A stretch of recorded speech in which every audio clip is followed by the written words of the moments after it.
theyeshiva.net. Good morning, everybody. Bruchim Habayim. Welcome. Welcome back.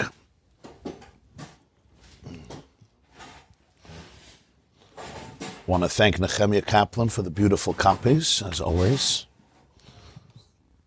Clear, large, stapled, collated. Thank you.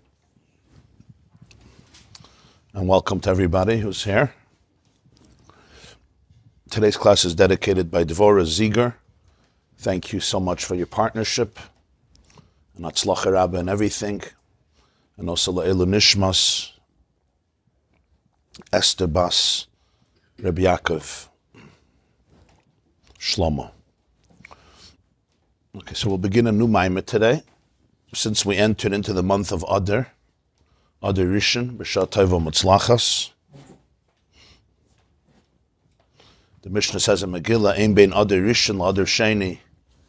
The differences between Adar Rishon and Adar Sheni is Mishlayach Manas, Matanas Lavyonim. But we do only Adar Sheni.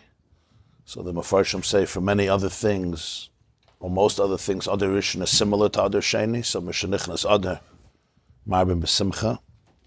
And we are now in a war against Amaleik, a serious war against Amaleik. So I chose this Maamar, which was said by the Lubavitcher Rebbe on Purim, Tavshin Tesvav. That's Purim 1955. And it begins and focuses on Amaleik and the obliteration of Amaleik. So he begins, you see on the top, Purim Tavshin Tesvav.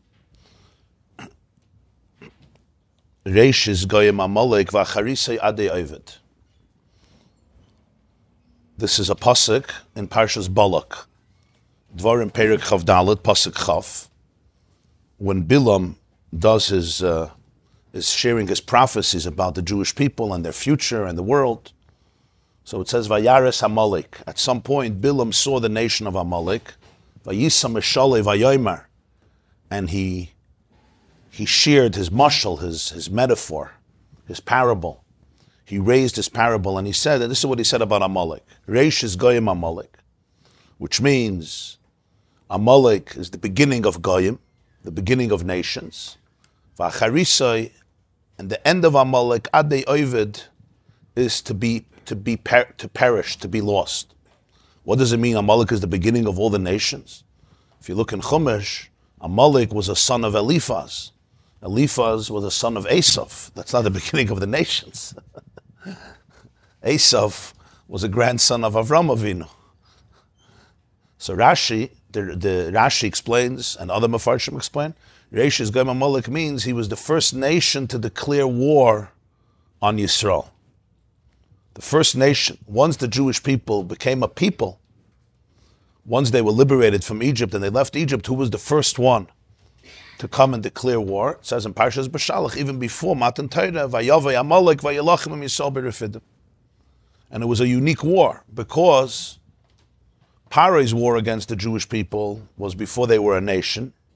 They were citizens in his land, and at least in his own mind, he had this perceived threat that they're going to take over, they're becoming powerful, too numbered, who knows what's going to happen. All of his conspiracy theories. It wasn't a rational or justified hate, but one can understand, one can at least appreciate how some mind can concoct such a reason. In other words, you can discuss it. With Amaleik, he was unprovoked. The Jews didn't come into his territory. They didn't even pass around his territory. He had to march hundreds of miles to come fight them. So it wasn't about territory. It wasn't a perceived threat. Certainly it wasn't a real threat. Wasn't Adar before he did the mutilation on the Yid? There's different medrashim, yeah. But just al pi pshat, it was a war of pure hatred without anything else. In other words, I don't hate you because you threaten me, because I think you threaten me, because you're aggressive, because I think you're aggressive, because you're going to take over my property, my land. I hate you because of your existence. Even if you're far away, you're not even getting close to me.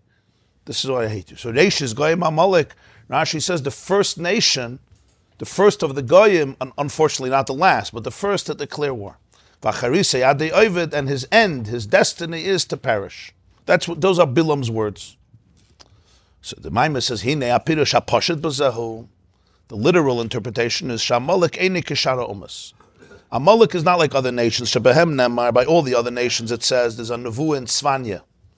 Tzvanya is one of the prophets, and this nevuah is a very famous nevuah about the future, about Mashiach, and the Rambam quotes it in his laws in Hilchos Malachim Perek Aleph when he discusses Mashiach. Shebehem nemar, by all the other nations it says, Oz efich al amim safa bruda likre kulam b'shem Hashem la'avdei shechem echad. There will be a time I will transform all the nations. Oz efich al amim. There's going to be a universal transformation. All of them will develop a safa bruda. Safa bruda means a refined language that all of them will call out together, likre kulam b'shem Hashem. In other words, the sense of divine oneness will pervade the entire world, that all the nations will serve him shechem echad with one shoulder, with a sense of cohesion and unity. There will be a sense of universal oneness under the reality of Hashem echad u'shmo echad. That's what it says, asefech alamim, all the nations. Everybody will be transformed. And this is what Bilam is saying, that Amalek is an exception. Amalek is destined adei ovid to perish, not to be transformed, but to perish. In other words, there is moments where healing is possible, transformation is possible and desirable, as efech. But Bilam says when it comes to Amalek, acharisei adei ovid, it's a perish. Why is this? So this he explains it for Amalek Reishis Goyim. Why is it? So this is the beginning, because Amalek is Reishis Goyim, the beginning, the genesis of the nations. In other words, the two parts of the pasuk are not two separate discussions. He's talking about the beginning and he's talking about the end. The first half of the sentence explains the second half of the sentence. That's why there's a vav. Because Reishis Goyim Amalek, therefore acharisei adei ovid. How does one explain the other? Because he's the first nation, that's why he should perish. Maybe that's why he should stay. So he says, Lefi shamalek Reishis Goyim hainu. Shebeshah shekol hagoyim hayu yureim mipnei bnei Yisrael fatshepen sich mit zeh. Because Amalek has a uniqueness. Since Reishis Goyim, what does it mean? When all the nations had awe and reverence from Bnei Yisrael, he says in Yiddish, fatshepen sich mit zeh. Fatshepen sich means they all had a sense of respect. What we say in English, don't mess. Don't get entangled. Fatshepen sich nicht. Don't touch that which you're not supposed to touch. Stay away. It says clearly in Chumash, in the Shira, when the Jewish people passed this part of the sea, and they sang, Az Yashir, what does it say? Az nivhalu alufei edoim, ele moyev yechazei meirad, na moygu kol yosh v'chnan. We say it every day. Alufei edoim. Alufei are the rulers, the governors, the lords of Edom, were astounded, they were overwhelmed. Ele moyev. Ele are the oligarchs, the powerful ones of Moav. I know there were no oligarchs in Moav, but you get the kind of Ele as the powerful ones, the Bali Koyach, the powerful nobles of Moav. Yechazei meirad, a tremble overtook them, fetched them. Namoigu kolej, all the citizens of Canaan melted. Namoigu means like they melted. The Canaan who klolos hashiva umis shayos beretz Yisrael eretz Canaan. Canaan is not just one tribe. When you say Canaan, it refers to all the 7 nations, the 7 tribes and empires that lived in Eretz Yisrael, which was called Eretz Canaan. So all of them were overtaken by dread, awe, fear, reverence, respect, and an overwhelming sense of awe after the exodus of Egypt. Everybody. That's what the pasuk is trying to say. There was one exception. And this is what drove him crazy. Amaleik, he didn't have anything to lose. He didn't have anything to gain from the war. He had everything to lose. It's not like Amalek was dumb. He felt that they were all crazy. But this sense of awe, hat mishuga gemacht. The insanity was so deep, like insanity always is, that you jeopardize everything you have just to destroy that which for you is more important than anything you have. That's how crazy the hate is. There was an Israeli prime minister said that peace will come when Arab mothers will love their children a little more than they hate our children. I think Golda Meir, yeah? And they'll love their children a little more than they hate our children. That's when peace will come. If you love your people a little more than you hate the Jewish people, then it's called normalcy. So Amaleik, when everyone was in awe, remember, Amalek's war wasn't 2 years after Yetzias Mitzrayim. Amalek's war was literally right before Matan Torah. It was a few weeks. So you're talking about a story as fresh as any story. They just came out of Mitzrayim. And there was just Kriyas Yamsuf. So everyone was in awe. And that's when Amalek came. Amalek oya Reishis Goyim shahalach b'reishu b'deshayna lilachim im Yisrael. He couldn't tolerate this sense of respect. So he went at the forefront, b'reishu b'deshayna, at the forefront lilachim, just to declare war. V'yisedem is furthermore, Kamashakasav, it says in Parshas B'Shalach, v'yov Amalek v'yilachim im Yisrael. Amalek came. If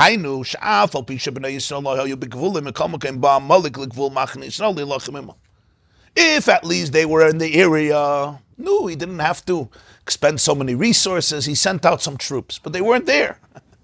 In the path, in the map, they weren't close to Amalek. Amalek is very far. So he had to really take initiative, and this is in ancient times. He couldn't send a few missiles to come to fight. What did he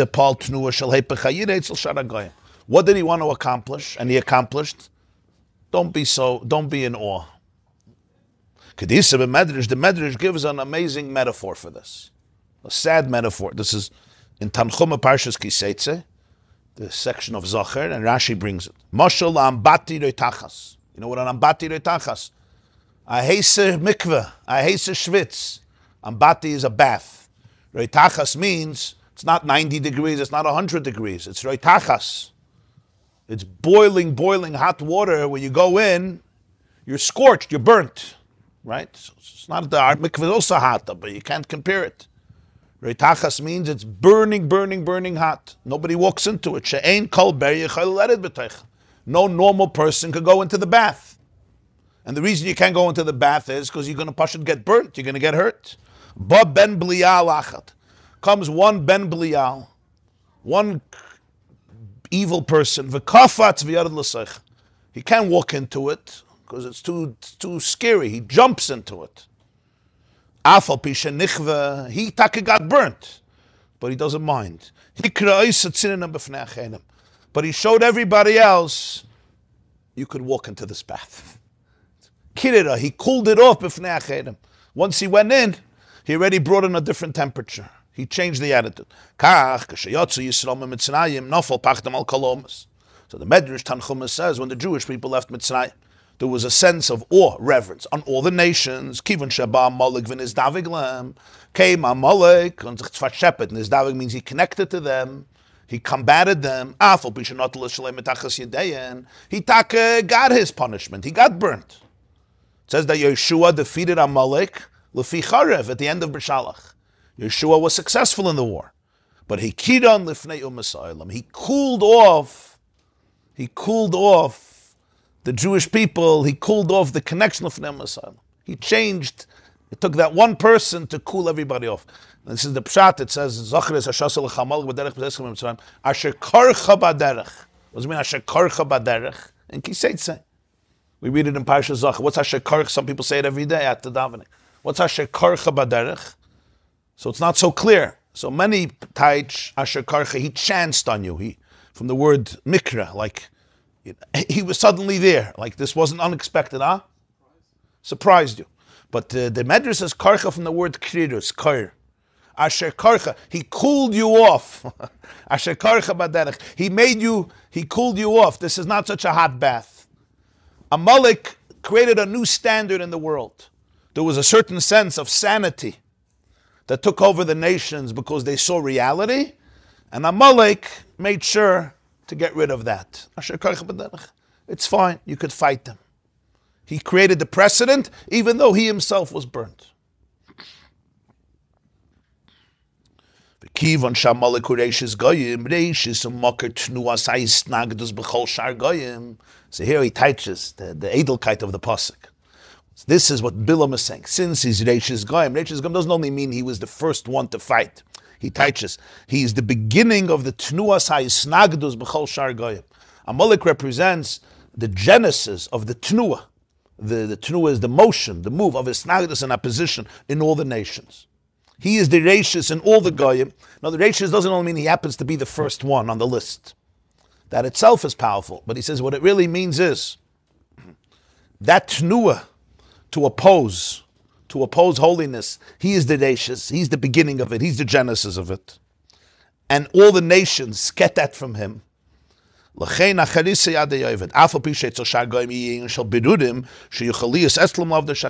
even though by all the other nations it's going to be what we call bidur. What's that bidur?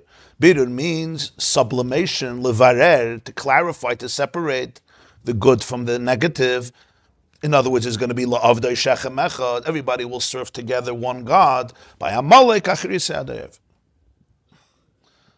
This is the literal pshat in the pasuk. V'hinei kivon shatayre nitzchis b'chol zman u'b'chol makom u'magam shel kol ha'inyanim she'eshnem begashmis b'yim ma'idei shtalshlus me'inyanim aruchnim. Since the Torah is eternal, in every time and every place. Furthermore, anything that exists in the physical world is something that evolves from the spiritual reality. Hadei muven she'inyan anal yeshne b'chol zman u'b'chol makom b'avodah haruchnes. So now we understand that this inyan exists every time and every place in a person's inner spiritual world. You could look at about Amalek and talk about Amalek as an entity. And it's an entity that over the generations, as it says, Basan Cherev Bilbil Asylum, you can't identify it anymore. Even though you could see the manifestation of Amalek. It's not so funny, unfortunately, everywhere, but Amalek as an identifiable nation has been is gone already for a long time. So that's on one level. But Torah, everything in Torah is eternal in every time and every space, even if not the physical manifestation of it. But on some level it's eternal. And certainly every physical thing comes from a spiritual energy. So there's two wars of Amalek. There's the physical war of Amalek. That's done by soldiers on the front lines, or whoever is fighting Amalek. But there's another war of Amalek. And that's the war inside. Here, nobody could say, I'm too young, I'm too old, I can't fight. This is already every person internal.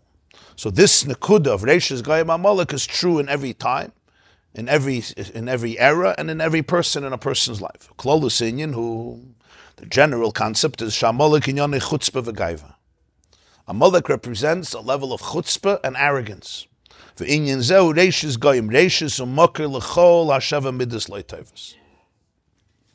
All the 7 midas, lo'itayva is the not good midas, which we'll explain, which represent by the 7, which are the spiritual element of the 7 nations in Canaan. What's the Reishis of them? The beginning of all the midas rayas is the chutzpah, is Amalek, the chutzpah and the gaiva. And because that's the beginning of it, that needs to go in order for everything to fall back in place. This is the general blueprint, outline of what now begins a discussion in much more depth and much more detail. Base. Yuvan, all this will be understood behektim klolus inyan avodas adam. To understand the whole inyan of avodah of a person. Shehi lefiyofen hadargas sheyeshna benefesh adam. The whole avodah of a person is consistent with the dargas. The dargas means the different states of consciousness in a human soul. Sheklalusam chamisha dargas. Generally, there's avodah on 5 levels, based on 5 states of the soul. Nefesh, ruach, neshama, chaya, yichida. It says in Medrash, he brings in footnote 8 where the Midrashim are, Reishis Rebbe, Dvarim Rebbe, Zohar, chamisha shemes nikrula.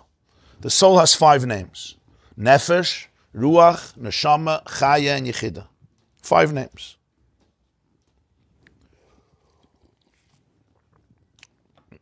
So the avodah of a person is also divided by these 5 madregas, these 5 names. Not just different names, Yankel, Shmedel, Zelig, and Chaim. and David. When you talk about 5 names of the soul, it means 5 states of the soul. It's 5 states of consciousness. So the avodah is connected with that's what he says. The avodah is lefi oifen hadargus yeshna b'nefesh adam. It's different types of avodah based on each name of the soul. Ach iker avodah b'tmidas hi ba'koiches pnimim shem nefesh ruach neshama. But the main avodah of a person consistently is what's called koiches pnimim, internal faculties, nefesh ruach neshama. As we're going to see, there's something called koiches pnimim and koiches makifim. Koiches pnimim are faculties that are internalized. Pnimim means it goes in b'pnimius, meaning it's internalized within a person. Then there's something called koiches makifim. Makifim literally means surrounding, but here it means it remains above, more transcendent, more infinite. Uklolu say that havayda, so nefesh ruach and neshama are koiches pnimim, and chaya yichida are koiches makifim. Uklolu say that havayda b'nefesh ruach and neshama u'ba'ofen sheneshama b'mayach ruach b'leiv and nefesh b'kavod. This says in Kabbalah. Arizal says in Reishs Chaim, the Even Ezra also actually says it in Mishpatim, that nefesh, ruach, and neshama is connected uniquely to the brain, ruach is connected uniquely to the heart, and nefesh is manifested uniquely in the liver. That's what the Arizal says in Reishs Chaim. The Even Ezra brings it also. The Even Ezra is before the Arizal, but he says it in Mishpatim. He says it in terms of philosophy. The Arizal says it in the language of Kabbalah. It's in footnote 9, Reishs Chaim, Even Ezra. So the avodah, we have nefesh, the liver, the ruach is the heart, neshama is the brain, and then you have, as we'll see, chaya yichida. Be it inyan, to explain all of this, the hinei neshama b'mayach u'klolos inyan asechel. When the Even Ezra or the Reishs Chaim, there is a connects neshama with the mayach, it means that neshama represents the general theme of seichel, which is cognition, understanding, awareness. Befrat bina, specifically in seichel itself, the quality of bina, understanding, shenyana havana v'asaga. The theme, the faculty, the quality of bina is comprehension. Hasaga, hasaga means to reach, which means to attain something, to grasp it, Lahasig mashu is to grasp it. Here we're talking about not physical grasping, but intellectual grasping. Lahainu lahavinu lahasig kol inyan sichli lefarte bepratis. The function of seichel, and especially of binah, is to understand and to comprehend everything that's seichel, meaning everything that lends itself to a rational understanding. Or lefarte bepratis. Lefarte bepratis means to dissect it in a granular way in order to be able to truly grasp it. Because if something is just in a very general way, so the grasp is also general. So you have to have lefarte bepratis, you need to divide it, dissect it into pratim. And a more granular dissection allows you to be able to grasp all the aspects. And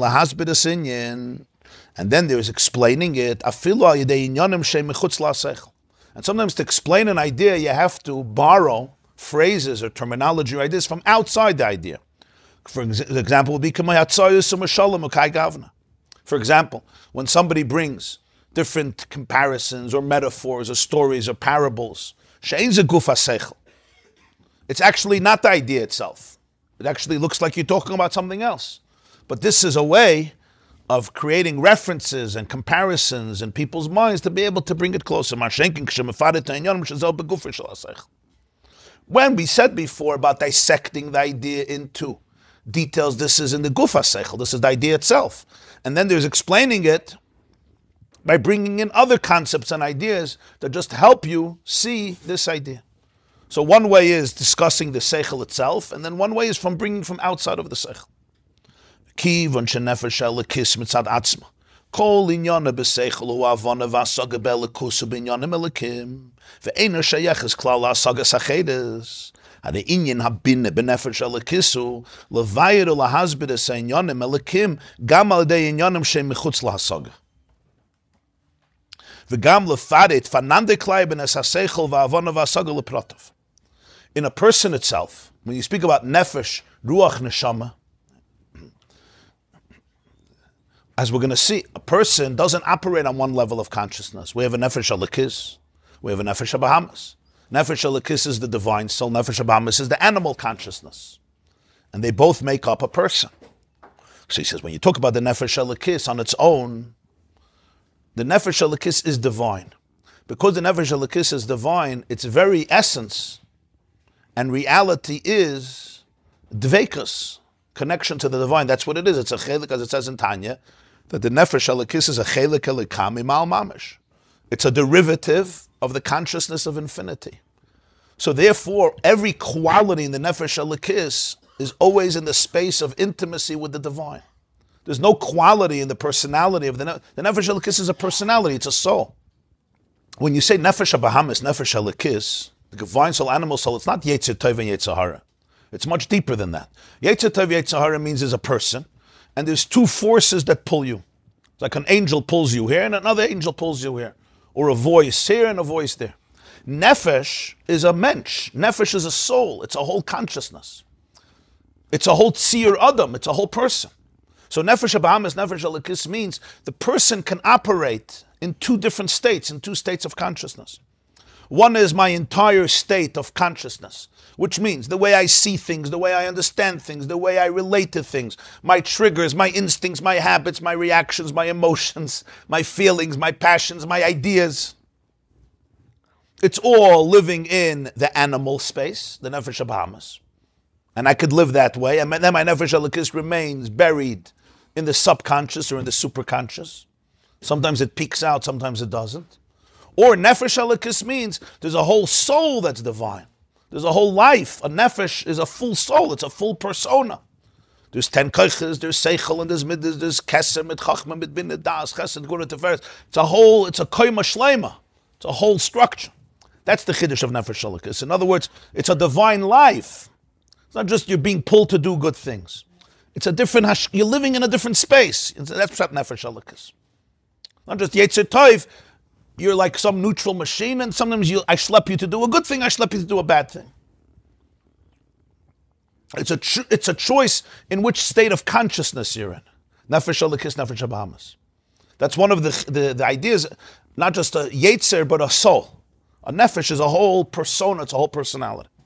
So by the nefesh elikis, every quality is focused on one thing. It remains intimate with truth, with the divine, with divine consciousness. So Mela, the bina of the nefesh elikis is processing elikos through Havana.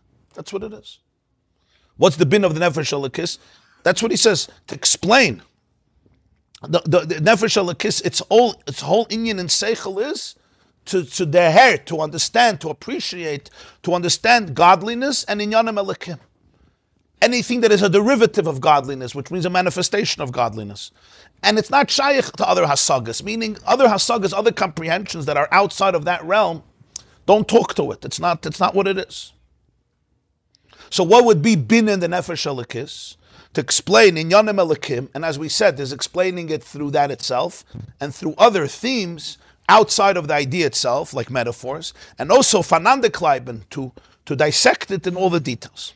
Well, the dugma, an example for this would be Shemazbil Atzma Yasainyan Dishavus Hayashmeyayin.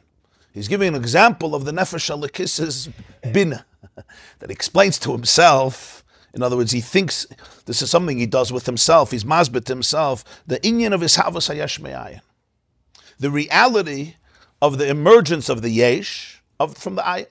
The yesh is the existence, which we call yesh something. From ayin is the source of existence. We call it ayin. Ayin means nothingness. But as we said many times, nothingness doesn't mean it doesn't exist. It means it's no nothingness, is no thingness. Because if it's a thing, it can't be the source of existence. It could be the source for that thing. The seed of an apple can give birth to the apple tree that comes from that yesh. Even an orange tree is not going to come out from an apple tree, certainly not a camel or a black hole. So the ayin is no thing, so that could be the source of the yesh. It could be the source of every yesh. So b'derech ein arech. And the nefesh elikis understands that this is b'derech ein arech. B'derech ein arech means that the relationship of yesh meyayin is not one that is relative. The leap between the two is not a gradual one. That would be called be'erech. Erech means you'll say one relative to a million has an erech, because a million is a million ones. Even one relative to a billion is called an erech. Erech means there's a measurement, there's an erech to it. We say in davening Shabbos, ein arech lecha. But the yesh and the ayin, it's not like a relative gradual development. From 1 you come to 5 to 10. There's a quantum leap, which means an infinite leap that's not be'erech, the yesh to the ayin. Yeah. Yeah. Yeah. Right. So there's rational numbers, and then there's infinity. So, right. So 1 relative to 1 billion, it's pretty far. It's pretty distant. But we all understand it's be'erech. In other words, to put it differently, if 1 was worthless, then 1 billion wouldn't be able to have worth. The reason 1 billion is worth something is because each one counts. That's why usually the richer people are, the more stingy they are with $1, right? It's an old word. Al tiftechu b'nedivim. Don't put your confidence in nedivim, people that have a lot of money. Beven adam she'ein lo yiseshua. Somebody who has nothing, he'll help you. Maybe he doesn't take it so seriously. So be'ein aroich means it's bechlal not be'erech. The sheyesh nekoyach hapoel shemislabish b'hanifel u'mahava yisir mekayme u'mechayei b'meili yesh niktzas erech imoi. Even though on the other side, paradoxically, the koyach hapoel is mislabish b'hanifel. The koyach hapoel means the activating creative force is manifested, it's enclosed, it's embodied in the nifel, in that which it's creating it, it's giving it existence, it's giving it vitality. It's not a psak koyach that's detached. The koyach hanifel is embodied in the nifel. That's the word, like we learned in Basel Gani V'ata Mechayes Kulam. It's the oisius, aleph through tov, that create the chemistry of the nivra. It's not something detached and aloof. That's true, but meili yesh l'ktsas erech imai. So therefore, by nature, you can't say there's no erech whatsoever. Because if the very chemistry, if the very composition of every created being is essentially an embodiment of the koyach hapoel, so the koyach hapoel has to tailor itself and limit itself to become the DNA of this creation. That's true. But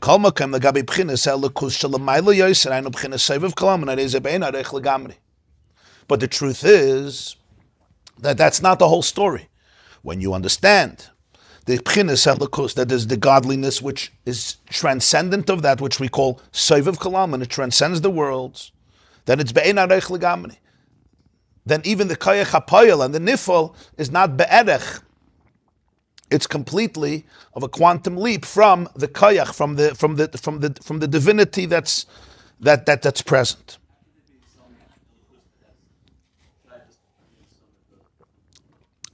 You're saying, how could you divide in elikos? So you're not dividing in elikos. In other words, mamala kalalmin versus sevu kalalmin is the perception, the fact that it's embodied in a way that it becomes finite.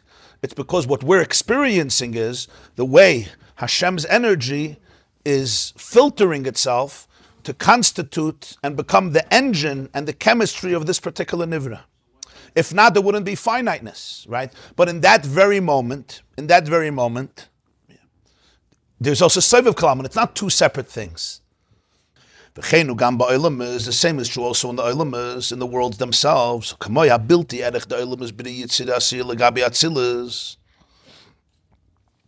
When you speak about the bilti erech, the lack of erech, again the quantum leap between of the Olamas Bri Yitzir Asiya versus the world of Atzilus, which is the first world. The Ba'olamas Bri Yitzir Asiya Nichlal Me'ef Sharius Hayashis Ad Yeshis Mamash. U'Ba'olam Atzilus Iyu V'chayu Ichad Shezau Inyan Shabein Arech. Bri Yitzir Asiya, it includes all reality, what he calls from Efsharis Hayashis until Yesh Mamash. Efsharis Hayashis means the possibility for Yeshis, the possibility, the potentiality for a sense of self, of ego, all the way down to Asiya, which is Yesh Mamash, where you have actually a Yesh, a sense of Yesh.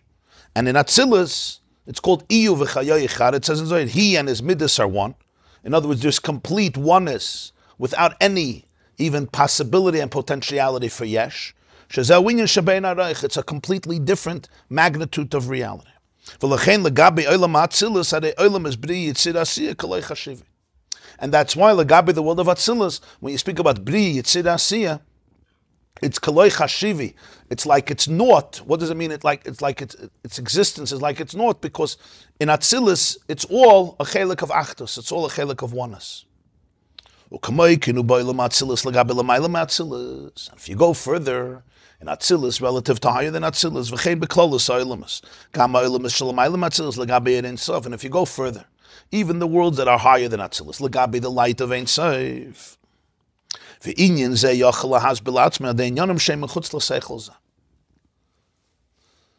this type of understanding, this type of awareness is what the Nefesh Elokis, this is the Nefesh Elokis' relationship to reality. So these things, it wants to explain itself. And sometimes it explains itself through ideas that are outside of this particular discussion. Chazal give an example and say, just like the soul fills the body, Hashem fills the world. So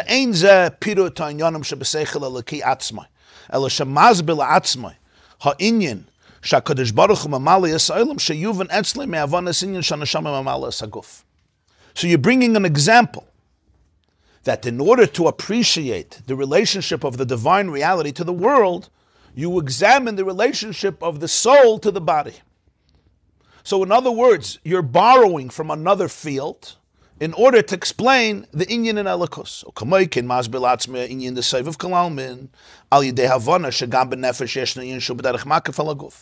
If you want to understand the concept of Seivav Kalam, the Nefesh Elokus will give a metaphor from the parts that are related to the body in an internalized way and that are related to the body in a more subconscious way, in a superconscious way. That will be an example of Seivav Kalam.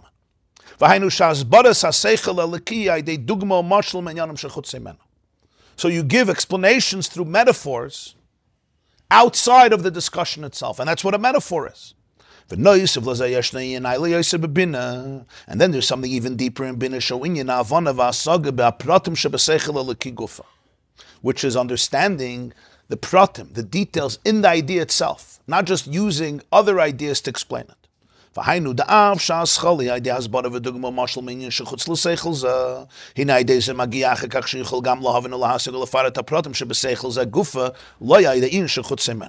You always begin with metaphors and examples because you need to make it more accessible. So you begin by examples from something outside of the realm of the seichel, something that's more attainable to the person. Something is completely abstract, so you need to bring mishalim from other fields that are more accessible. So this gives you like a handle, access to it. That's step one. But once you get there, now you want to really get into this seichel. In other words, don't get lost in the mashal. People get stuck, right? Metaphors, jokes, stories. You have to get to the nimshal. Some people could get stuck. The chitzonius of it, huh? Fall into a rabbit hole. What do you say? Fall into a rabbit. Yeah, you fall into that. So it's not, you want to get to the seichel itself, and to understand the pratim in the seichel. In other words, to really be toifus what we're saying in all the details. And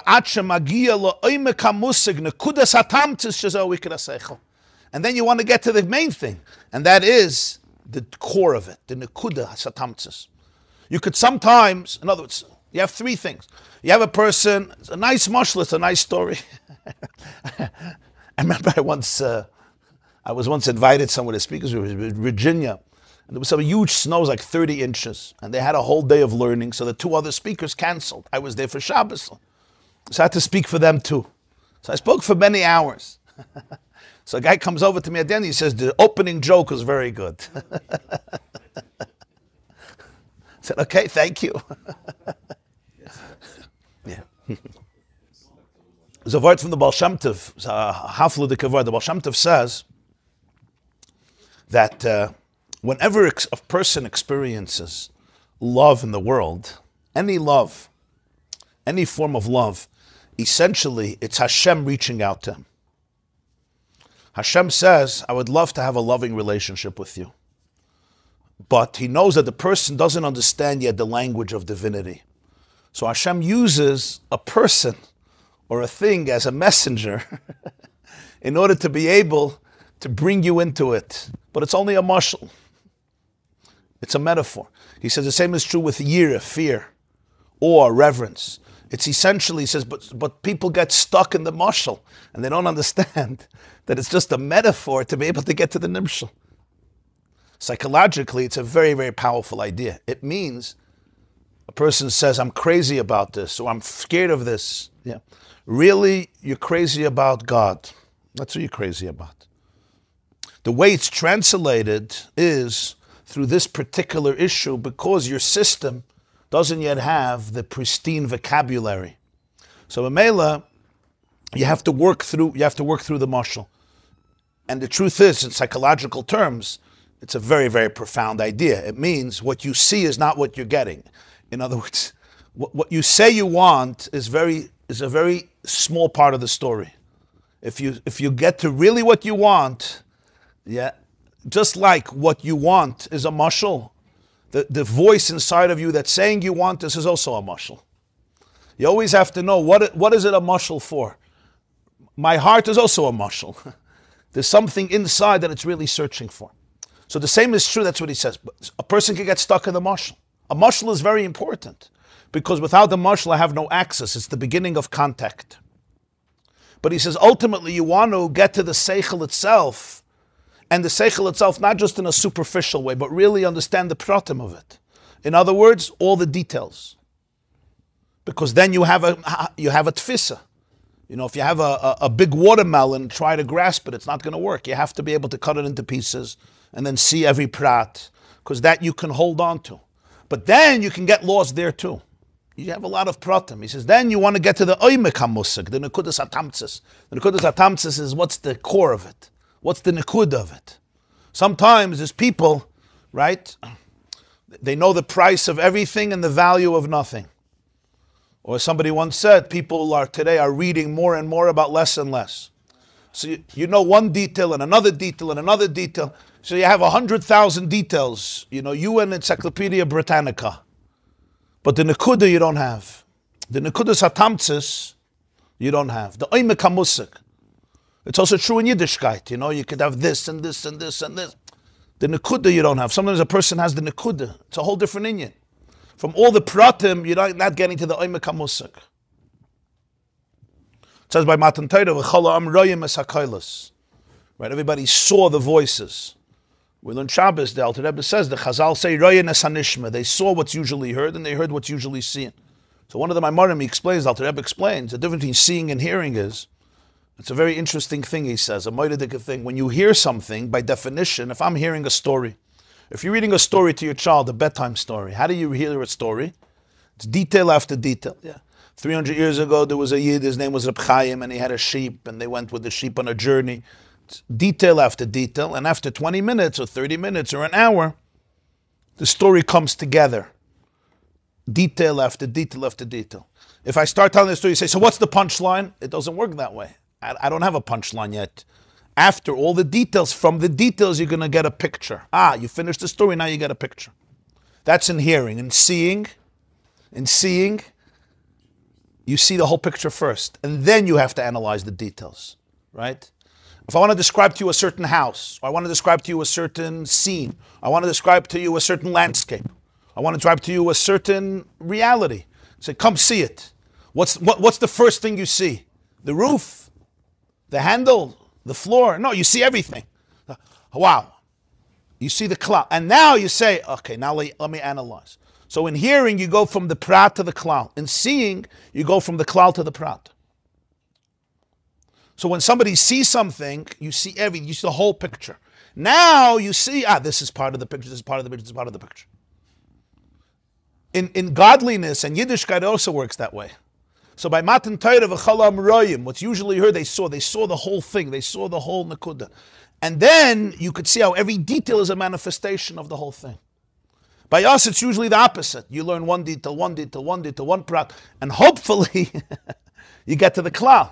But you can also not get to the klal. You could stay in pratim. You're missing the nekudas hatamtzis. So he says in every seichel, first of all, you have the mashalim. Then you got to the seichel itself, all the pratim, which is already a whole deeper level, like you really get it. But then there's actually getting it, getting back to the core, the oimek, the nekudas hatamtzis. Shazel ikar seichel, and that's the main thing. V'hainu the me yoshinyan abinu avon of asaga de'inyanim shemechutz la'seichel upidu te'inyanim shebeseichel gufa hine aideze nasa etzlei gisha atzutrit sheyuchal lahavinu lahasegam pnimius aseichel shalamayla melavushi asaga. Bina starts off with understanding things through metaphors outside of the idea. Then you get to the idea and the dissecting all the details and all the aspects and all the nuances and all the dimensions. And then you have access. You have a gisha, a tsutrit. Tsutrit means you start getting access to be able to get to the pnimius haseichel, which is beyond levushay hasaga, which is even beyond the garments of comprehension. Even comprehension, relative to the nekuda, is a levush. It's a garment. The nekuda itself is even beyond hasaga. Related to tzitrit? No, from the word, no, that's tzitr. Tzutrit is from the word trit, which means a step. A tzutrit in Yiddish is an expression of you have access. It's a tzutrit. It's the beginning. The mashal is just to give you access. Not like a tzitrit. Yeah. No. A tzutrit means access, yeah. That's tzitr. This tzitr, that's fear. Tzutrit is a Yiddish word. From the word trit is like a step. It's like a stepping stone. It gives you access. The ticket is not the purpose. I have a plane ticket. The point is you get on the plane. You have a ticket. Yeshikayach. Person has a check. That's not the point. The point is to go deposit it. So some person holds on to the marshal, or you hold on to the pratim. That's just, it's giving you access to be able to get further. So in every inyan, when the nefesh alikis in alikus, it speaks about neshama and guf, to be able to understand the relationship of the koyach hapoel to the nifel. It speaks about makif in a person, to explain the relationship of Saiviv Kalaman, etc. And this is so important. It's so important, especially in Pnimi Satayra, because Lamashal, anyone who teaches, especially today, you know that without mashalim, without metaphors, it's very hard for people to understand. So you give metaphors, and most of the metaphors, how like he says here, neshama and guf, it's from things happening inside the person. Because when people see, when I talk to you what's happening inside of you, right? If the teacher or the person who's explaining it knows what he's talking about, you see everybody starts smiling. It's like people say, oh, you have a video camera in my house? How do you know what's happening in my house? You have a bug, you have a video camera? Or how do you know what's happening? You see people smile most, yeah? When you describe things that are happening inside their kishkas and they thought nobody knows about it. They think they're the only Reishs Goyim in ganz brod. The einzige Meshugana in ganz brod is him. Suddenly you see the Nacha Meshugana. The guy who's teaching is Echa Meshugana. So people get excited. It's nice to have camaraderie. Right? You're smiling now. Finally, you thought you were the only Meshugana in the whole New York State, not just in Muncie. Right? So that's what makes it relatable to people. So, oh, wow, you're describing my brain. And especially the more insane it is, the more they laugh, because it's like, wow.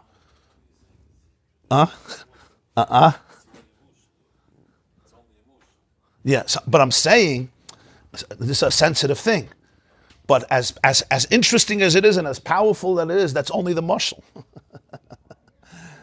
It's the mashal. And it's very important, because without that I have no access to the whole world of Pnimius. To access the world of Pnimius, so you give metaphors of kaiches and nefesh and people's brains and people's emotions and the relationship of the soul and the body and the neshama and the guf and everything that comes with it, the positive and the negative and the difficult and the challenges. But it's really atzutrit. It's a truth. It's an access to be able to be toifus alakus, to be able to be toifus the chelik alakami mal, to be able to be toifus alakus. And then in the seichel itself, there's pratim, and then there's the nekudas hatamtzas. So when he gives a mashal before about yesh mayayin, in order to understand yesh mayayin and the different paradoxes in it, you need mashalim for it. And there's so many different pratim, but then there's the oimek hamusik, the nekudas hatamtzas. V'hinei shoydish inyan, havana v'asaga de bina b'chinas neshama, hi b'chinas bina datzilus. The source of this comprehension of the soul, which is bina, which we call neshama, it begins with bina of atzilus. Because atzilus is the first world, the first reality in which you have spheres, in which you have divine characteristics, including bina. Ela shekidei sheyeh nimtzeh mimena metzias habina ba'olam hainu sheyeh in davana v'asaga b'neshama k'may shei lamato tzarich liyasai slapshus b'malchus datzilus or b'malchus datzilus b'bina malchus debriya shaydei zenasa asagas haneshamas b'gan eden shezau inyan shaneshamas yoshvim b'nenem eziva shchinai de asaga pnimis davka v'achar kach nimshech lamata yoseh b'olam hayitzida v'afilu b'olam ha'asiyah. It starts with bina of atzilus. But bina of atzilus is bina that is completely divine.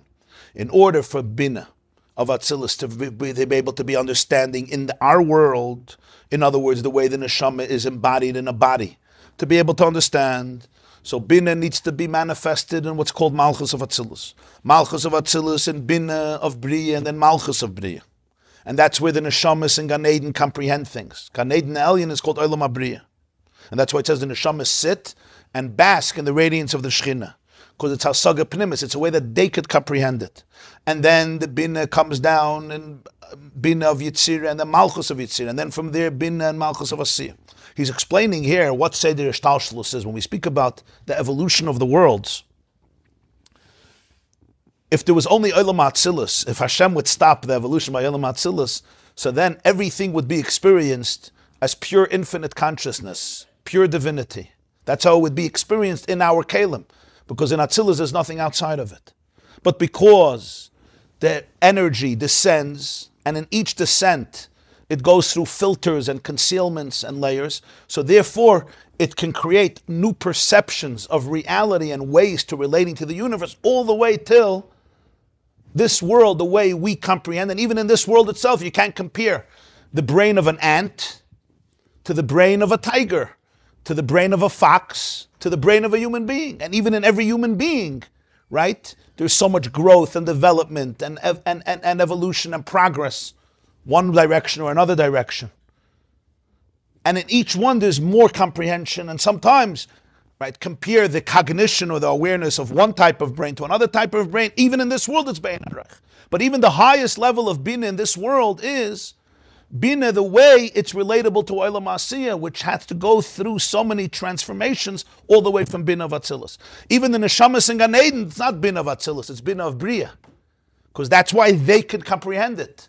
If there would be Bina of Atzilus, there would be no they. The fact that you say there's souls sitting and enjoying the Ziva Shechina, that's already Olam HaBria, where there's, as he called it before, Efsharius of Yeshus, the possibility of Yeshus. Then there's Bina of Yitzirah, then there's Bina of Asiyah. And Bina of Asiyah itself, there's endless levels. So it all begins with Bina of Atzilus. But then it evolves, or devolves, all the way to the way that Bina is here. And here itself, what am I grasping? What am I comprehending? So there's layers and layers. The Bina of Atzilus, when you say Atzilus, Bri, Yitzir, Asiyah, it doesn't mean 4 different worlds and different planets. It's 4 states of consciousness in this world.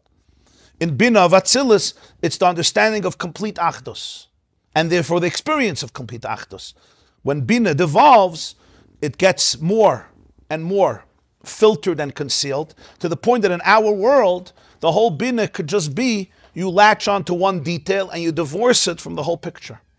That's why the Bina could be very, very poor and very, very external, because you just see the mashli. You don't even see a nimshal. Many scientists and physicists, they're brilliant people, but their whole life they only see the mashal. They don't see the nimshal. Their whole life they're busy with this detail, that detail, without seeing the whole mashal. It's really a mashal for the nimshal. There's a kayach hapoya. Sometimes you get the nimshal, but you're stuck in a prat, and sometimes you can go from the pratim and get to the klal, to the oimek hamusik. Well, All academia. what they're missing, though, whatever they're missing, who's going to explain it? That's what we're trying to do. What do you say about academia? This is what academia is. Academia, yeah, that's when it's we call it chach. Academia is called chachmas chitzonius. Why is it called chachmas chitzonius? Who created science? Who created physics? Who created botany? Who created astronomy? Hashem. So why is it chachmas chitzonius? The answer is any chachma that lends itself to be able to see only the chitzonius of reality and not the pnimius of reality. Chachmas chitzonius is a very deep word. Chachmas chitzonius is not such a chitzonius word. It's a very deep description of science. Anything that lends itself to describe reality from an external point of view without getting to the core of it, that's called chachmas chitzonius. Truth is, it should have called Chochmas Pnimis, because they missed the one step. Yeah. Go further. Yeah. So the It's the only step that matters. point of right. But without that step, they cannot The be- point of Torah is to be able to megalo the pnimius. No, it's not. It's not wrong. It's the same reality. It's the same reality. It's just what am I seeing? They once asked Reb Meir Shapiro about 2 types of learning Torah, different styles. So he gave an example. He said the Gemara says in Sukkah, Amru alav al Yonis ben Uziel, They say about Yonis ben Uziel, right? Hillel HaZaken had 80 Talmidim. The oldest was Yonis ben Uziel. The youngest was Yochanan ben Zakkai. So it's Amr Lav Yonis ben Uziel that when he would learn, Kol Oif Shepereach Alav HaYanisrif. Any bird that flew over him would get burnt. So Meir Shapiro says there was a Chavrus in Yeshiva and they learned his Gemara. What was their reaction? So he says one of them was, wow, a bird, the fire, the ecstasy that the bird was consumed in the Kedusha Satayra. Even the birds didn't remain apathetic. The bird was burnt up. And the other one says, you think Yonis ben Uziel is chayiv to pay for it? He burnt the bird. Because of his learning, my bird got burnt. So you think he has to pay? So this is a question of Dina de Garmi, this Gram and okay. Direct, indirect. How much responsibility do you have that for your holiness there was a fire that burnt up somebody else's bird? It's a shaila. Yechayev b'dinei Adam, yechayev b'dinei Shamayim. You're a pshia. So Meir Shapiro was, what's pshat? Yeah, it's an interesting question, but the Gemara he didn't understand, right? You understand? The facts he understood. What the bird got burnt. That's called chitzonius. The facts he has. There's a bird, Yonis ben Uziel, but what is he hearing? Are you chayiv or you're not chayiv? The whole Nekudi didn't understand. So it's called pnimius versus chitzonius. In every level, there's chitzonius legabe pnimius. In other words, in one world it's pnimius, but relative to a higher world, that's chitzonius. And then in the higher world, even the pnimius is chitzonius relative to a higher world. Do another paragraph. Achlafi beers, according to this explanation, tzarich liyos. Hasagas hanashamas, havana vasaga de bin b'chinas neshama, ba'ofen shenashamas de b'ni yitzirasiya, yuchlu lahasag rakat b'chinas malchus datzilis, she'isheira shemakir havana vasaga lamata. Va'afilu neshamas agvoyas dat neshamas datzilis, yuchlu havana lahasag rakat b'chinas bina datzilis. According to this, it would mean that all the souls can comprehend. Remember, neshama is bina. So the soul can comprehend, even the highest soul is in Olam HaBriya in Gan Eden. It can comprehend everything till Malchus of Atzilus. Because Malchus of Atzilus is, Malchus of every world is the source for the world under it. Malchus means leadership, kingship. What's the definition of leadership? Leadership means the person who's taking responsibility, let's say, for the country. What does it mean spiritually? Malchus is the quality that creates the quality in Hashem that creates the next reality. By us, Malchus is you have a country and you have a melech over the country. When you're talking about divinity, there's no polarity. So the Malchus, that which is the melech, is responsible for the very creation of the Am. It's a reflection of the Malchus. So when you speak about Malchus of Atzilus, that's responsible for the world under it. Malchus of Bria for Yitzir. So the Shamas can only be Taifas till Malchus of Atzilus, because that is the source for all the comprehension, Lamata. Without Malchus of Atzilus, there's no filter to the next world. Even the Shamas of Atzilus, so they can understand till Bina of Atzilus, because Bina is understanding. We see Shamas Hagvoyas Kamei Rashbi. Reb Shimon ben Yochai Arizal, v'chein anesim shalachereim dibru binyanim gvoyim ma'od l'mayla mebina datzilus. U'lamayla afilu me'a'ilam shalamayla me'atzilus. V'ad shedibru gam binyanim shem lamayla me'atzimtzum.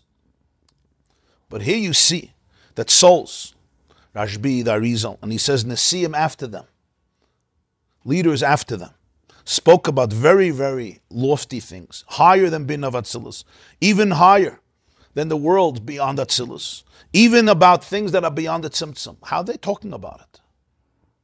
The very brain that's supposed to grasp reality is already a product of Bina, and even if it's the highest soul, fine, so it's still Bina of Atzilus. So how do you talk about these things? Even though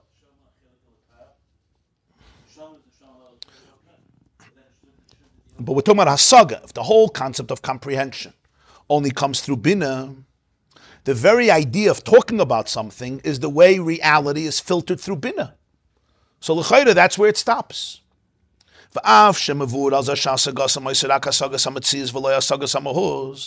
And even though it's explained on this, that their comprehension was what we call hasagas hamatziyas, not hasagas hamos. Hasagas hamatziyas means the comprehension of its reality, not of its essence. Mikolma kan kiven shagam hasagas hamatziyas nikras b'shem hasaga. Had eine moven eich evsheliyas sheneshama. Shavana v'hasaga shelo hilachalayos mebchinas bina datzilas tuchel lahasig afilu b'hasagas hamatziyas belvad. Darges neiles yoyser ledaber fanande kleiben sich binyanem elo. It's true, hasagas hamatziyas is not hasagas hamos. Hasagas hamos means comprehending the core. Mahu, mahus comes from the word mahu, what is it? Hasagas hamatziyas is knowing the reality of it.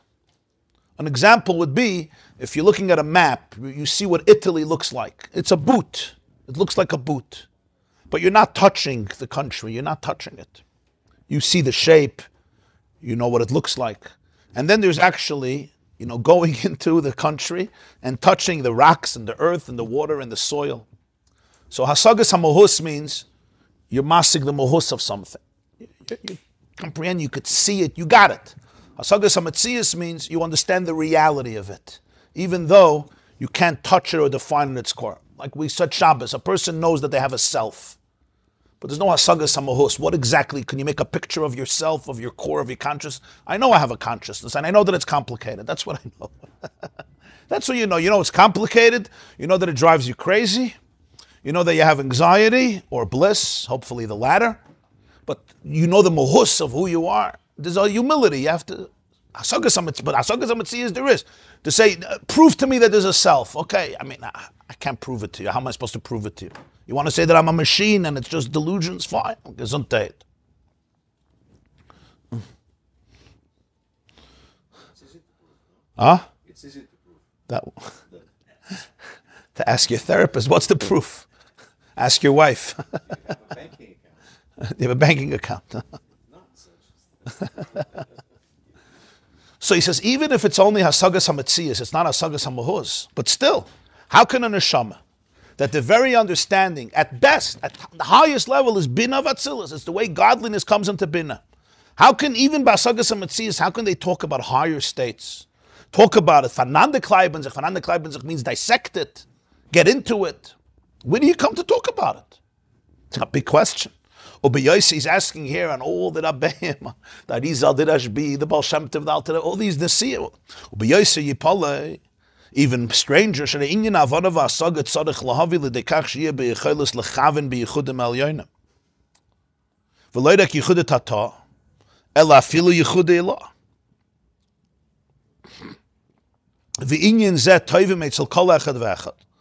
Loidak, neshama da atzilis, v'loidak neshama de briye v'itzir, elegam neshamas da asiyah, k'meshakosov b'hakdama de'imrei binna, she'elu she'ena mishtadlim baza, l'chaven b'hayichudim, l'havi zeh b'avoida b'poyel, heim begeder poishe yisrael b'neshmasam rachmana l'tzlam. V'l'chayre eine muven keitzed yichayla aneshama l'agir l'mokim kazeim avana v'asaga kazu, she'yimshach be'inyan shel yichudim. Not a regular question in a Maamar. The comprehension in all of this wasn't stam to give speeches and lectures. It was for people to be able to have a relationship with it. What's this? To be able to have kavanah, to be able to relate to these yichudim, to be able to experience some level of this unity, of this inner unity of reality. And not just the lower level of unity, but the higher level of unity. There's yichud tata, it says in Zohar, there's yichud elah. In other words, that the person should be able to create these unifications in their soul, in their mind, and in the world. And this is something that the Rabbeim demanded from everybody. Not only neshamas of Atzilus. Rashbi was an Atzilus. Arizal was an Atzilus. You told me neshamas of Britz, and even neshamas of Asiyah. There's a Sefer Imrei Binah from the Lubavitcher Rebbe, the Balatanya's son. It's a sefer about Achdus Hashem, about Shema Yisrael. So he says in the introduction, he says, those who don't toil in this inyan, to apply the yichudim, to first of all understand them and apply them in Avodah B'Poel, so he calls them, it's a very sharp word, Poishe Yisrael B'Nishmasam. Usually the expression in Gemara is Poishe Yisrael B'Gufam. But a Jew never puts on tefillin, it's called Poishe Yisrael B'Gufam. He says there's another concept of Poishe Yisrael. In the surface, he's the frummest guy in the world, but he's a Parsha Yisrael b'nishmasa. His soul is a Parsha Yisrael. Why? Because really every person's soul is capable to live in Achdus Hashem, to live in the Yechudim. And the fact that I'm neglecting it's a sin for it's a betrayal of the soul. It's a betrayal of the Parsha Yisrael b'nishmasa. Don't hear it in judgment. Don't hear it with judgment. Hear it with love. This is talking about what a neshama is. It's a Parsha. I was before Yom Kippur. I did a Zoom with a lot of people who are struggling. It was with an organization called in Detroit, Fresh Start. So people were saying that they have a terrible time with Hashamnu, Bagadnu, Malchet, 9 times. Why? Because a lot of people, they were hurt terribly by people. So instead of the world telling them Hashamnu, they're busy a whole day saying Hashamnu. What am I guilty for? What am I guilty for? That at 4 years old my innocence was stolen? It's a good question. It's a very deep, it's a serious question. If you don't have it, you're lucky. But some people have it, and that's why they hate Yom Kippur. So I told them, you misunderstand the whole Al-Chet and Hashamnu. You're apologizing to your own soul. You're apologizing to your own soul that for some reason the message I internalized was that I have to become this and this type of person because I'm so damaged. Hashamnu Bagadnu is you're apologizing to your own soul that I didn't realize the power of my neshama. And that apology is the best apology in the world. And that's really what it is. It's not a cute word to get around it. So when you say Parsha Yisrael b'nishmasim, it means have I been a Parsheya towards my soul, a Parsheya, right, in my soul towards my soul. So this is what the Mittler Rebbe writes in Akdama V'imrei Bina. Ask the Rebbe, this is not understood. How can a neshama of Asiyah, whose antennas are not picking up Atzilus or Briya Yitzira, my antennas pick up, the trucks in the street. And this neshama, first of all, could understand, and not only understand, but yichudim means that it's something that I live. I apply it. I'm living with it. It's not just an intellectual shir. You could say, well, Mesiris Nefesh is also demanded from every Jew. ולייסל למעלה מטעם ודס, אין זה קושן מבחינס הבינה כמו שהיא למעלה, ובמילא אין זה פלא, שבחינס הבינה כמו שהיא בנפש הלכיס של איש הישראלי יחלה להגיע לשם, כיוון שזהו עניין שאינה בסדר השתלשלוס למעלה, ולא בסדר השתלשלוס של כיחס אדם למטה. מה שאין כן העניין דייחודים על יינם והכוונה בהם, לייסל קושר עם ההבונה והסוגה לחלפוכס, הסוגס המציאס, אין מובן איך שייך שיהיה אצל הנשם העניין של ההבונה והסוגה, בדרגס של למעלה משרש ההבונה והסוגה. When you talk about Mesiris Nefesh, you're talking about a level of consciousness that's beyond Seichel. There's something in the fuse of the soul that is completely beyond logic, beyond intellectual comprehension. And when that comes out, the dveikus with Ein Sof is evident, it's palpable. It's a different level of consciousness. It's something beyond Binah Datzilus. Like you said, a chelik alekami mal. So mitzad the neshama, it's connected in the deepest way, higher than everything in this world and the next world, higher than seichel. It's lamayla mitam v'das. So it's not rooted in bina of atzilus. It's rooted in that which is beyond bina. So it's not a pella. So it has the ability to cognate these. It's beyond cognition. That's the point. He says it's not in seder ishtalshlus lamayla.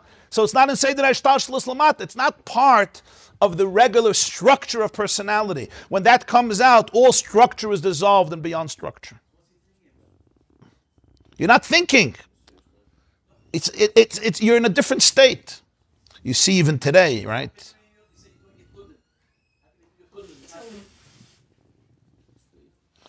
I heard a commander, he said, he was interviewed. So he said that he was in Khan Yunis with his unit. And there was a home they had to go into. So he told his soldiers, he says, I'll go in first. So there was a soldier working in a soldier under him in his unit. He says, no. You have 4 kids. I'll go in. So he looks at him and he says, but you have 2 children. He says, I know, but you have 4. So I'll go in. So he turns to the younger one and he says, listen, you're 22. You're a young man. You just started your life. I have 4 kids, but I'm already older. My family is more established. I'll go in. Besides, I've been in Gaza before. I'm experienced in this crazy place. And he says, I went in. So he says, if you weren't in Khan Yunis, you wouldn't be able to understand this. So he says, before he was telling Israeli reporters, before you write what you write, just imagine what the soldiers are experiencing in Khan Yunis. So now you can explain Al Pi Seichel. This wasn't his brother or his father or his child. This is another person. It's a stranger. In terms of biology, in terms of a stranger. There's a moment in life, a different level of self comes out. You say, yeah, but it doesn't make, you're right, it doesn't make sense. But it doesn't have to make sense. In fact, if you try to make sense out of it, you're demeaning it, you're violating it. It's a relationship with truth that is at the core of the soul, and it's l'mayla min ha-seichel. So that, to say that exists, yeah, there's a gilui from beyond the shtalshalus in elikus, that's beyond the shtalshalus in a person. It's beyond the whole system. The system shuts down, not because there's no system, because you touched a place that's pre all the systems. Like when Alter Rebbe used to say, I don't want Gan Eden, I don't want Elam Haz, I don't want Elam Haz, I want you. That was his state of consciousness. And this wasn't because he was being abusive to himself. No. Everything else was a joke relative to this.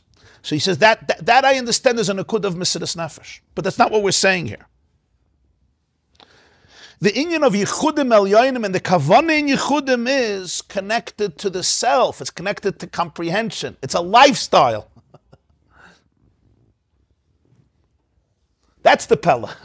Huh? Yeah. You say the moment of Mesiras Nefesh Yidden have, and it's true, you see it in special moments of crisis. Mm-hmm. The soldiers last night who liberated the two hostages, 1 o'clock in the morning, right? They went in not just to the line of fire, they went into the worst of Gehenna. And not only did not hesitate, they went with a simcha, with a passion. For what? To save 2 Jews. So you say, but, and what if 2 of them die? So it's all, the questions are bound. Where's the passion coming from? What's the passion? If they're sitting in New Zealand in a beautiful vacation spot, they wouldn't have that passion. That's where you should have passion. Here you should nebach. You feel like a tzebrach and a mensch. We have no choice. The answer is, I'm not going to give an answer because there's no answer. If you want a mathematical explanation, I don't have a mathematical explanation. The answer is that there's something called Yechidah Shebenefesh. It's something l'mayla mitam v'das, beyond seichel. It's a relationship at the core where the soul experiences godliness at its core, and therefore there's a level of commitment and connection that transcends everything in the world. That, yeah. But the Imre Bin is talking about something else. He's talking about to verstehen Chassidus, to understand the lakus and to live with it, to live with Yichudim. What does it mean Yichudim? To create this oneness inside of me. That's what it means to create Yichudim here. You know, we read about Yichudim, it's like, yeah, fine, the Baal Shem Tov has gemacht Yichudim. I don't even know what he's talking about. He closed his eyes, he made Yichudim. That's not Yichudim. To close your eyes is not Yichudim. To open your eyes are Yichudim. Yichudim means not to close my eyes and fantasias. So he says, this doesn't understand. Even because this is about Havana, you have to understand and comprehend and relate and explain it to yourself. How can a neshama have Havana v'asaga? The moment you go to Bina v'Atzilus, anything above Bina v'Atzilus is already divinity outside of comprehension. And then you want me to understand, not only understand, but apply and live with it and relate to it. So first he asked on the Arizal and on the Rashbi and the Nesiyim afterwards, the Rabbeim. And then they're teaching it because they're demanding it from everybody, not just Neshamas of Atzilus, Neshamas of Asiyah. If not, why are they teaching it to Neshamas of Asiyah? Say this is not for you. Right? There were the G'dayli Yisrael who said, this is not for you. You sit with your Baba Kama, sit with your Shulchan Aruch, and be a good Jew. The Arizal will figure these things out. It was a whole shitta among very fine Jews. There were those who opposed this whole learning because, well, what are you confusing people? Sit with your Rashba. You want to make a chkira. Gesundheit hate. But was that's to you even understand Asiya? Well, we don't even understand a cell. And that's a cell is in Asiya. Now you want Yitzin, and then you want Bria, now Atzilus, now beyond Atzilus, and then beyond the Tzimtzum. And then to live with it. So the Inyan is, we'll just finish the paragraph. See what he says. Then we'll see about understanding what he says.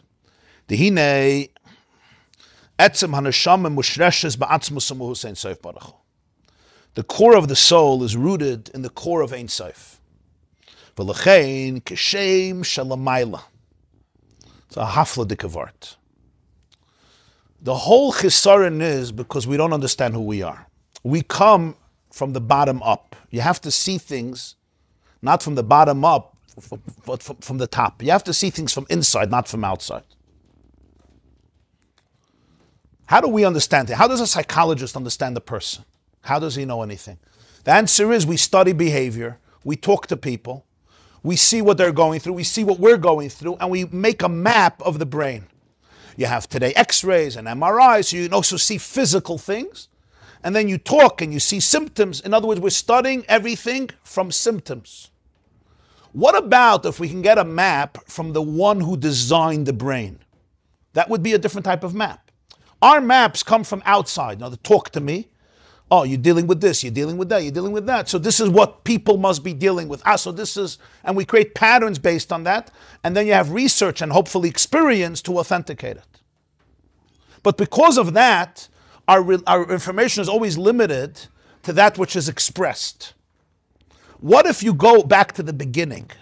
In other words, the one who authored it all can actually give you a map.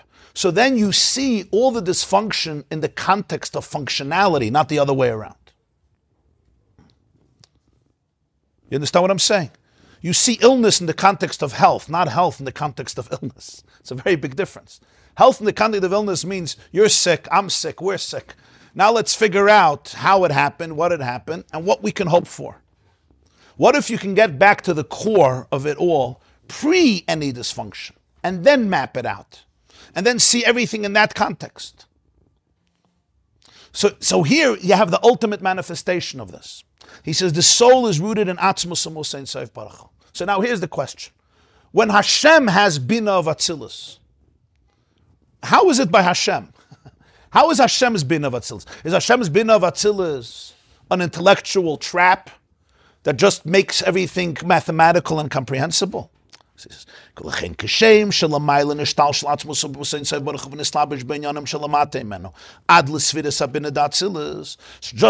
Atzmos.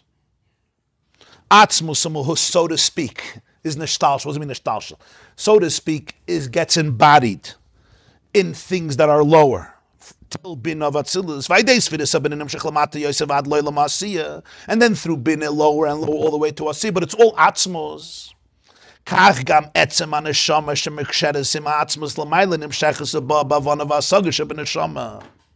same is true by the person.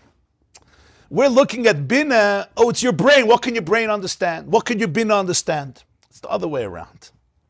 The Etzem HaNeshama is Atzmos. Just like Atzmos is embodied in Bina, and therefore it's never defined by it. It's just embodied by it. So the Etzem HaNeshama too, which is one with Atzmos, it comes out in the comprehension too.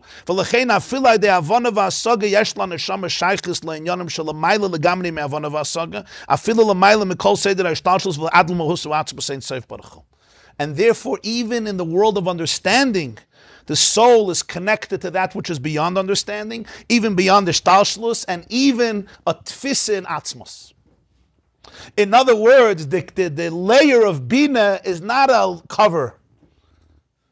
It's just an embodiment of infinity, the way it's channeled through Bina. And that's why you could demand that through comprehension, one can reach the higher unity and have kavanah in them and have intention in them. Shezeh winyan Shema Yisrael Havaya Lekeinu Havaya Echad. That is Shema Yisrael. The Shema hu gam miloshen havana v'asaga. Shema doesn't only mean to hear. Shema means to get, to comprehend. V'havana v'asaga zu magaz b'havaya Echad. And what comprehend? Hashem Echad. V'zeh klolus ha'avayda the neshama shebemeich sheklalusa v'yikaro havana v'asaga. You hear the nekuda? The nekuda is as follows. This is one of the big Chassidus and a very big Chassid in Chassidus. We talk about every Maamar, this level, that level, Chachma and Bina and Chesed and Gvura, Atzilus, Bri, Yitzir, Asiya, Adam, Kadman, Eirin, Safla, Maila, Adin, Ketz, Lamata, Adin, Tachlis, this sphere, that sphere, Akudim, Nekudim, Abrudim, Toyu, Tikkun, Hashem, Elikim, right? This name, that name, Map, Oiris, Kalim. And somebody once asked me by a shiur, he said, before I started to learn with you, I knew there was one God. And suddenly now there's like 29,000 of them.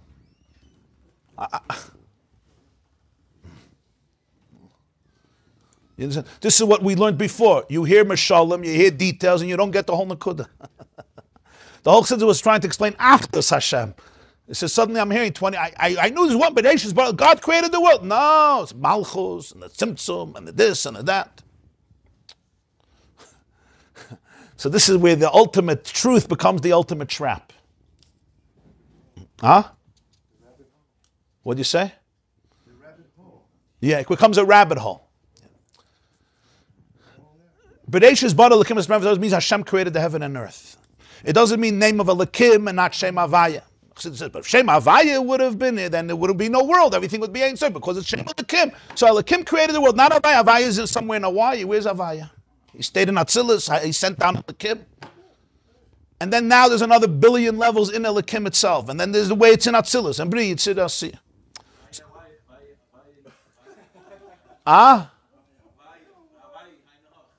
Hashem hu Elokim. What does it mean, Hashem hu Elokim? Oh, okay. That's where So this is an important. You said, I'm just going to say the nekuda, and then we'll be much. I just want to say the nekuda in 5 minutes, and that is, it all has to be understood with edelkeit, with the right edelkeit. On the contrary, the reason we speak about so many levels is in order to explain oneness. It's not to create a new million levels that before you weren't confused, and now you get confused. Yeah. So there was a boy in a Lubavitcher yeshiva, so his father wrote a letter to him. It was Pesach time, and he said, "Nu, how much Gemara did you cover?" So he says, "Baruch Hashem, the first 8 blat of Baba Kama that I don't understand." So now I know I don't understand anything. It's the exact opposite. In order to really not just explain unity, but experience unity, you have to understand all this. Why? Why? Because it's very nice to say God is one somewhere wherever he is. That's not called God is one. God is one means God is one in my triggers. God is one in my issues. God is one in my pain or my liberation of it. God is one in my identity, in my brain, in my soul, in my relationships, in my experiences. That's what it means. And now you say, well, that's not the case. So what do? Either I deny myself or I deny God as one. The only way to create that fusion is to say the Ishtalshalis. Say the Ishtalshalis means that the way the oneness of Hashem is expressed is in endless, infinite manifestations. And wherever you search, if you search deep enough and in the right way, you're going to come back to that Achdus. So if you say there's no Ishtalshalah, just one, fine, he's one, I believe you. That's called Emunah, and it's a beautiful thing. And for Mesiris Nefesh, it works. But the whole Nekud of Chassidus was the Gili of Mashiach, which is Einoid Malvada inside your system. Inside your system, that the whole world becomes unified. But in me, there's a billion different voices within an hour. And if you're even more complicated, there's maybe 1 trillion voices, certainly 90 voices. Is that all one? So you can say, okay, thank you. So we're all Meshagayim. It's also true. Hard to believe that even in me. But that's the whole Nakuda. So for this we have to explain, how the Hishtalshelus works. In other words, how did we get to every detail and every manifestation? Every Nakuda you're experiencing is a result of another level in Hishtalshelus. And does the oneness pervade that too or not? Or the oneness is just completely abstract? The real Achdus Hashem is the understanding that when you speak about Atzilus, Bri, Yitzir, Asiyah, what is it really? Every experience in life in Chassidus could be identified as, you're experiencing this, this is what Tohu looks like. This is what Malchus of Tohu looks like. This is what Gvura of Tohu looks like. The map is really identifying every force that exists in the world, including Amaleik.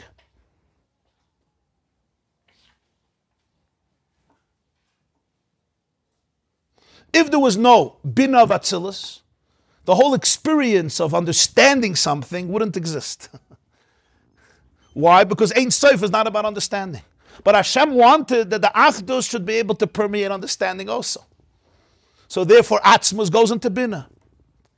Every level is another way in which Atzmus expresses itself. The difference is, do I get stuck or not? Is it infinite consciousness embodied in finite reality or not? That's what Hishtalshelus is. Hishtalshelus is not a separate God, Chas v'shalom.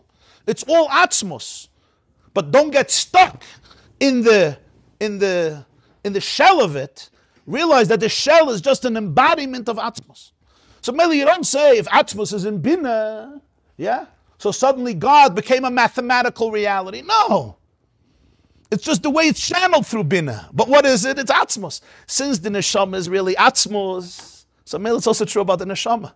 So maybe even mitzad the Bina of the Neshama, mitzad Havana, you're teifus not only things that work in Seichel, you're teifus everything. You can have a tfisa, you can have a shaykhis, even to that which is beyond Seichel, even to that, as he says, which is beyond the Hishtalshelus, even in Atzmus.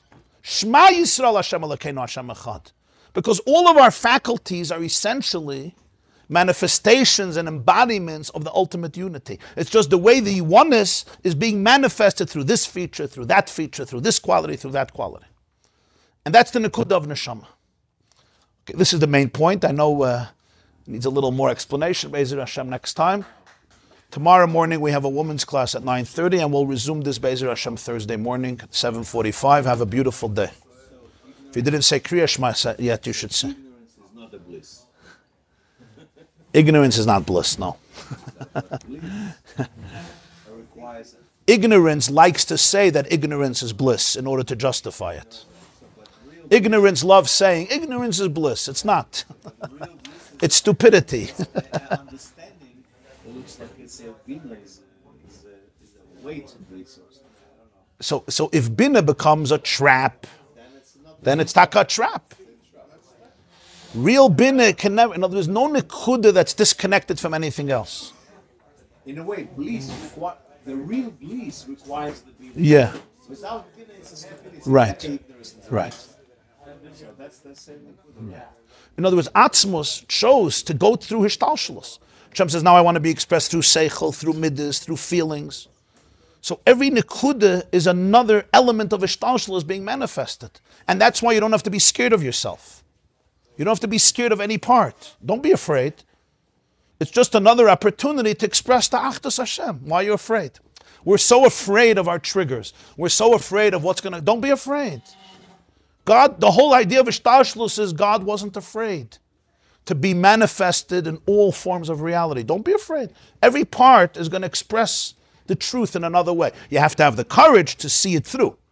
In other words, not to get stuck in the chitzonius of it, in the outer trigger. But if you see it through, don't be afraid. It was typhus, huh? You always have the same question. We have to change the CD. You're not bad. So we come from the outside. You have to come from the inside. Your Atzmus ain't safe. The Neshama is Atzmus. Cannot do bad. Atzmus is being manifested. The reason we call ourselves bad is because of messages that are completely from the blockages that block this truth. And if I'm doing a bad thing, it's only because I don't recognize my space, the real space of a person. When we say there's a neshama atzilus or a neshama b'riyah, that's only in our perception. Yeah. When you say a neshama of atzilus, a neshama of b'riyah, a neshama of yitzin, a neshama of, it means, excellent question, that the avoid of this neshama is to express atzilus through b'riyah, through yitzira, through atzilus. You understand? That's the word. And that's a whole different word. That neshama of b'riyah, you're stuck nebach in b'riyah, you're stuck in atzilus. So what are you asking from yichudim? When Mashiach came into, there's a letter from the Baal Shem Tov, to his brother-in-law, Reb Gershon Kittever. The Baal Shem Tov writes a letter. It's printed. He says, Rosh Hashanah Tov Kuf Zayin, Rosh Hashanah 1746. He went up. He had Aliyas on Neshama, meaning death, what we call death of ego, complete. Which Baal Shem Tov was on a regular day, but Rosh Hashanah was Abyssal Mer. And he went to the Heichel of Mashiach, and he asked him, Emasai Ka'asimar, when are you coming? When are you coming?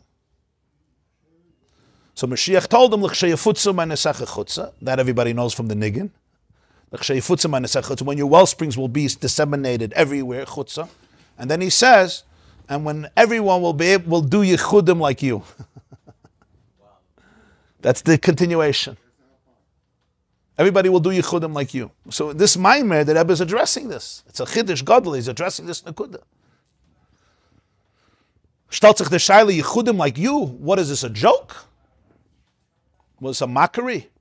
That's only if you touch neshama d'asiyah, you're stuck in the bubble of asiyah. So that's not the vart. Since the neshama is rooted in atzmus, so neshama of asiyah is your avoidance to express atzmus in asiyah.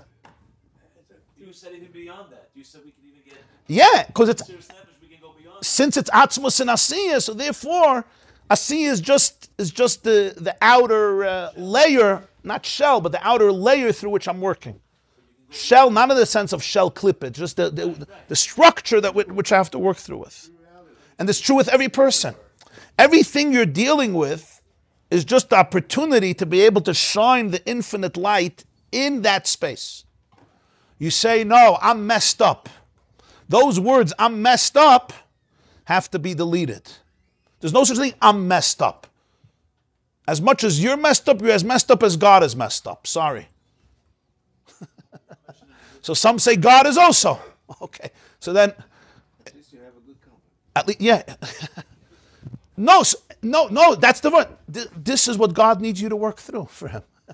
He needs you to work through this perception of how messed up everything is. The Neshama B'Tzilus is there to connect us to Hashem. So Neshama B'Tzilus. So what do you need? Neshama B'Tzilus is the one who teaches this. In other words, if a Neshama D'Asiyah doesn't know, the Neshama of Atzilus is there to teach the Neshama of Asiyah who it is. That's what it's there for. That it really can transcend even Atzilus. Because it is transcendent. Neshama Shanasatabi, it's a reflection of Atzmos. In other words, the Neshama is a derivative of Atzmos, so to speak. So just like when Hashem goes into Bina, you don't say, now he's a Seichel Dik, he became a philosopher. So don't talk to him about anything beyond philosophy. That's not the Vart. It's Ein Sof expressed through philosophy.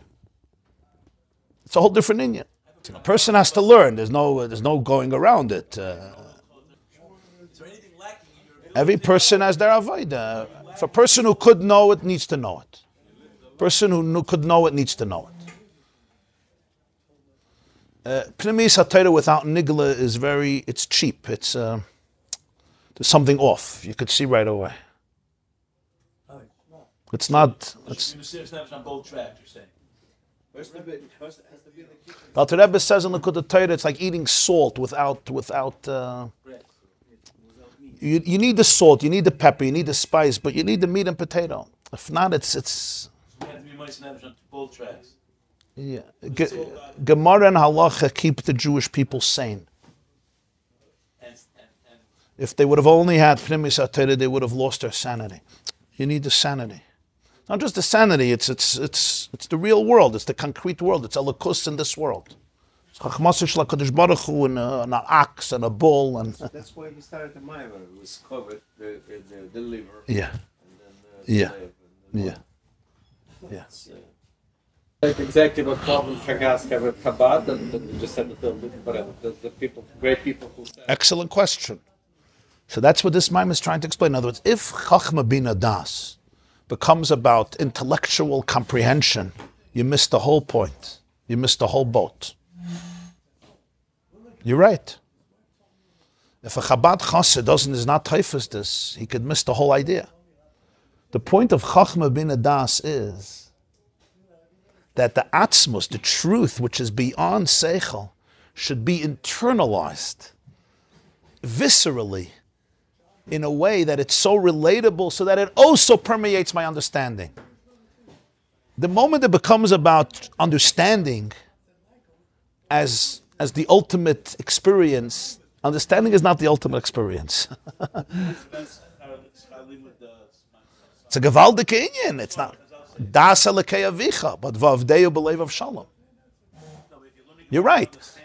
They thought Chabad was, we're going to create philosophers. Give me fire, give me passion. Usually Chabad explained that like you have to learn because this mitzvah you did Hashem. Classical Chabad answer that like this is the ikar of this mitzvah, correct? But that's as much. It's true. It's a mitzvah sidiyas Hashem, but there's something much more powerful. Not more powerful. Something equal. What's not Chabad understanding of mitzvah? I don't think they discuss it much. Everything discussed. Well, there's a machlokes between the Chovos HaLevavos and the Sefer HaChinuch and other Rishonim, not about Pnimiyus HaTorah, but about if there's a mitzvah to investigate the truth of God's existence, even God's existence, which is not what Chassidus does. Chassidus, you don't have proofs for God's existence. The Sefer HaChinuch says no. The science is the most normal because they stop when they can stop. And then beyond the science, I'm like, yes, they don't believe in God. But I would like. That's real science, but often science has an agenda. You're right. But beyond this, Atzilus, Matzilus, like, I don't know. You do know. The word Atzilus could be traumatizing, but you know what it is. Everybody knows what it is. It's called love. Yesterday I saw a very nice line. Kids needs love, especially when they don't deserve it. Especially what? When they don't deserve it. Atzilus is the space of attachment. Of course you know what it is. It's a space of intimate oneness. It's the space that every soul craves. We just search for it in different ways, but it's not. When people read it in other books, when they read about these things, suddenly everything is clear. Forget about learning from Chassidus. No, there's no real Gedolei Yisrael who denied the centrality of Pnimiyus HaTorah. There's no. The question was, should it be taught to everybody? But no Gadol Yisrael could deny the centrality of Pnimiyus HaTorah, unless you're just fine. But there was no Gadol Yisrael who's authentic that can deny the centrality of Pnimiyus HaTorah to Judaism. The question. Okay, fine. There's different ways of expounding, but that's. Some people couldn't handle it. They went crazy. Some kids, I know, That's they didn't learn the right Kabbalah, not context. Chassidus. That's true. Everything could be. Sure, no question. But that's Kabbalah, right? Everything could become OCD. Of course, you have to be healthy. If you're not a healthy person, if there's no baseline of health, everything just becomes part of trying to run away from my pain. So then, yeah, of course, we're not talking about that. Yeah, anything could be experienced through the lens of illness and dysfunction, and it will contribute to it. I mean, Hamas screams Allah all day. They talk about God all day, right? And what does God mean? To rape as many women as you can. That's what God is. So what means God? And you get schar, you die, and you get tremendous schar. Right? And they quote Allah all day. And they talk about Mesiras Nefesh too. The head of Hamas said, what's it doing between us and the Jews? He says, we're going to win. Why? Because we love to die and they love to live. You hear what he said? You hear what he said? How could you can't win us? The Germans, the Nazis wanted to live. They didn't want to die. They wanted to live. They wanted Jews to die. Hamas said, no, we want to die. So how are you going to win us? You guys want to live, Nabach. So we want. We're happy to die. It's much better there. You guys want to live. Let's just Just do the 1%. let's just do it, Rabbi, sure. but the Baruch Let Hashem them is die and then let's leave. That's it. 1%. Only 1% wants to live. I mean, he wants to die. The rest of them want to live. I'm just saying, you understand? So you're taking a concept of Mesidus Nefesh. And what does it become? Kill as many Jews as you can, and that's Mesidus Nefesh. So you take the holiest concept, Mesidus Nefesh, which means complete unity with love.